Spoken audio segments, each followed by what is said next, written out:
ഉപ്പുതറയിൽ മുണ്ടിനീര് വ്യാപകമാകുന്നു. School കുട്ടികളിലാണ് കഴിഞ്ഞ ഒരാഴ്ചയായി രോഗബാധ വ്യാപകമായി പെരുകുന്നത്. ഉപ്പുതറ സാമൂഹികാരോഗ്യ കേന്ദ്രത്തിന്റെ പരിധിയിലുള്ളവർക്കാണ് മുണ്ടിനീര് ഉണ്ടായിരിക്കുന്നത്.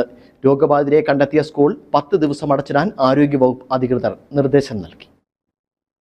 ഉപ്പുതറ പഞ്ചായത്തിൽ രണ്ടാഴ്ചക്കിടയിൽ നിരവധി ആളുകൾക്കാണ് മുണ്ടുനീര് പിടിപെട്ടത്. കൂടുതലും കുട്ടികളിലാണ് മുണ്ടുനീര് കാണപ്പെട്ടത്. ആദ്യം പിടിപെട്ടവരുടെ രോഗം ഭേദമായെങ്കിലും മറ്റുള്ളവരിലേക്ക് പകർന്നത് ആശങ്കയ്ക്കും ഇടയാക്കി. നിലവിൽ 15ഓളം പേരാണ് മുണ്ടുനീരിന്റെ ചികിത്സയിലുള്ളത്. തണുപ്പ് കാലത്ത് കാണാറുള്ള രോഗമാണ് മുണ്ടുനീര്. മുണ്ടുനീരുള്ള രോഗിയിൽ നിന്നും ഏതെങ്കിലും കുട്ടികളിലേക്ക് പകർന്ന രോഗബാധയാണ് പടർന്നു പിടിക്കുന്നത്. മുണ്ടുനീര് ഒരു സ്കൂളിലെ കുട്ടികളിലാണ് കൂടുതലായും പടർന്നു പിടിച്ചത്. രോഗം പിടിപെട്ടാൽ ചികിത്സയോടൊപ്പം 10 ദിവസത്തെ വിശ്രമമാണ് ആവശ്യം. ഈ രോഗം പിടിപെട്ടാൽ ആശങ്കയ്ക്കിടയില്ല. കുട്ടികൾക്കും മാത്രമല്ല മുതിർന്നവർക്കും രോഗം ബാധിച്ചിട്ടുണ്ട്. രോഗികൾക്ക് ആരോഗ്യ പ്രശ്നങ്ങൾ ഉണ്ടാകുന്നില്ലെങ്കിലും മറ്റുള്ളവരിലേക്ക് പകരാൻ ഇടയാക്കും. 10 ദിവസം കൊണ്ട് രോഗബാധ ഇല്ലാതെയാകും. പിന്നീട് ഇത് പടരുകയില്ല.